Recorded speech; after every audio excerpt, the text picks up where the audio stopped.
Au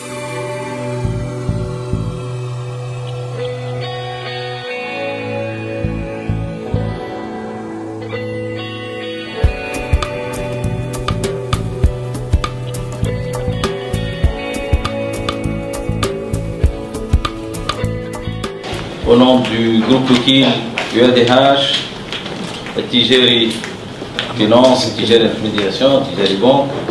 nous vous souhaitons à tous bienvenue ici parmi nous aujourd'hui. Nous vous remercions bien évidemment pour avoir répondu présent à notre invitation pour cette communication financière qui concerne le groupe UADH. Et quand on dit groupe UADH, on dit groupe Loukil. UADH, c'est en fait le fruit d'un travail qui a été entamé il y a à peu près 2 ans et demi, voire même 3 ans, en interne, pour essayer de restructurer les activités du groupe d'une manière à avoir beaucoup plus de transparence, une meilleure gouvernance et organiser les activités au sein de différents pôles pour assurer de meilleures synergies, un meilleur positionnement sur le marché et une meilleure efficacité à l'échelle nationale et internationale. Donc, l'idée et la réflexion qui a été menée entre les équipes internes du groupe, en l'occurrence notre équipe LMC Loukil Management et Conseil et notre partenaire sur ce projet à Tijeri Finance, était de commencer à créer déjà Loukil Investment Group, qui est aujourd'hui la holding de toutes les filiales du groupe. Et en dessous, on a créé des mini-pôles d'activités, comme je l'ai cité, et le premier à avoir vu le jour, c'est le groupe UADH. C'est un pôle qui est composé, comme vous l'avez déjà constaté, de 4 filiales du groupe dans le secteur de l'automobile, avec Ores Auto Citroën, Economic Auto Mazda, LVI Renault Trax et GIF Distribution. Ce premier pôle a été choisi pour plusieurs raisons. Tout d'abord, l'activité en elle-même, c'est une activité qui fait que croître et se développer sur les 4-5 dernières années, surtout après la Révolution, après en quelque sorte la redistribution des cartes et la redistribution aussi des quotas qui à un moment donné étaient bien orientés, bien ciblés pour certains au détriment des autres. Là, sur les 3 dernières années, les chiffres que nous allons vous présenter tout à l'heure le prouvent, le groupe a pu se développer, a pu développer ses quotas, ses volumes de vente au sein de ces 4 filiales. LVI étant une nouvelle acquisition qui a rejoint le groupe à la fin de l'année 2014, mais qui n'est rentré officiellement dans ce pôle qu'à partir de janvier 2015. Mais si on voit les chiffres d'Ores Auto et d'Economic Auto, aussi GIF qui a été reprise à la fin de 2013 et réellement la gestion du groupe n'a commencé qu'à partir de janvier 2014, vous voyez qu'il y a vous allez constater tout à l'heure avec les chiffres qu'il y a une croissance soutenue sur les 3 dernières années, une amélioration de la rentabilité, des parts de marché, au point où Citroën, comme vous le savez tous, est devenue la première marque sur le marché, avec 10,4% de parts de marché à la fin de 2014, et continue à confirmer sa position de leadership sur les 4 premiers mois de l'année 2014, avec à la fin du mois d'avril une part de marché de 12,6%, un record, et une augmentation de 22% malgré une légère régression du marché constatée sur les 4 premiers mois qui est de 11% à peu près. Donc la position numéro 1 à la fin de l'année 2014 n'était pas un hasard, on était déjà numéro 2 à la fin de 2013, donc vous comprenez bien que la position de leader à la fin de 2014 c'était le fruit de plusieurs années de travail, c'était le sens du défi réellement qui nous a tous motivés à confirmer à tout le monde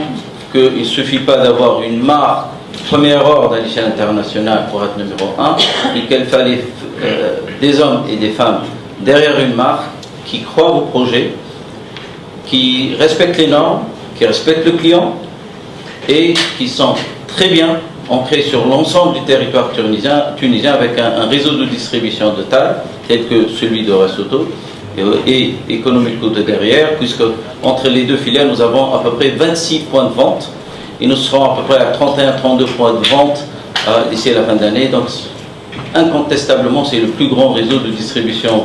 automobile en Tunisie aujourd'hui. Donc,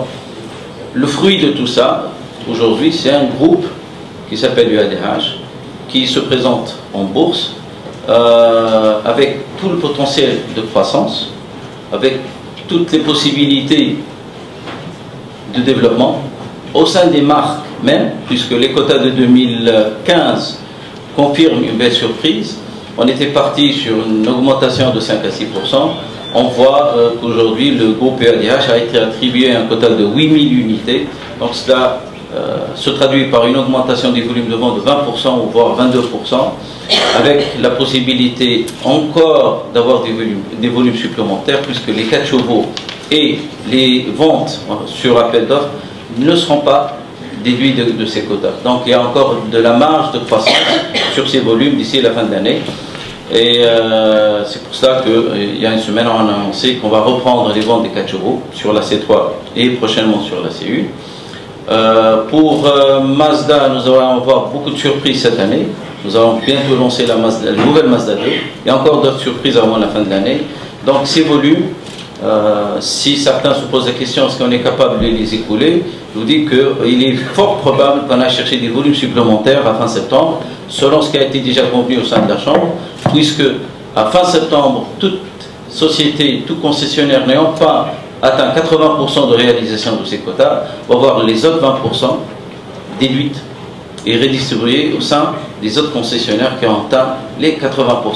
Donc on a de grandes ambitions pour UADH, que ce soit le développement des cartes existantes, aller chercher de nouvelles cartes qui ne sont pas encore représentées en Tunisie et se positionner sur les sociétés confisquées qui seront certainement privatisées d'ici à la fin de l'année, début 2016. Je ne veux pas tout dévoiler parce que je voudrais laisser la chance quand même à nos amis de Tigel et Finance et Tigel Intermédiation de dévoiler certains chiffres, certaines performances. Donc, soyez certains que si on a travaillé sur ce dossier pendant 2 ans, c'est pour sortir avec une société, avec un titre bien évalué, bien dosé, et un titre qui va épater les actionnaires, qui va surprendre tout le monde, parce que on sait ce qu'on est capable de faire au jour d'aujourd'hui, au sein du secteur de l'automobile. Rappelez-vous qu'on est concessionnaire de Mazda depuis 1993. Rappelez-vous de la situation dans laquelle on a repris Citroën en 2005, avec tous les coups bas qu'on a reçus au niveau des quotas, l'administration fiscale, les taux exorbitants qui nous ont été appliqués au moment de la reprise de la STAC avec 57 millions de dettes. On nous a promis un quota de 4000, on n'a jamais dépassé les 2140. Avec toutes ces contraintes, on a développé un réseau, on a réduit la dette presque à zéro, la dette de la reprise. Et aujourd'hui, nous avons parmi les succursales les plus importantes Citroën dans le monde entier. Et je tiens à rappeler que Citroën n'est nulle part ailleurs numéro 1 de son marché, à part la Tunisie, même pas en France. En France, ils sont classés 3e. Donc, je pense qu'avec ces performances, cette rigueur, cette agressivité, le groupe UADH ne peut que mieux évoluer grâce à cette introduction en bourse qui va renforcer ses fonds propres, qui va renforcer ses chances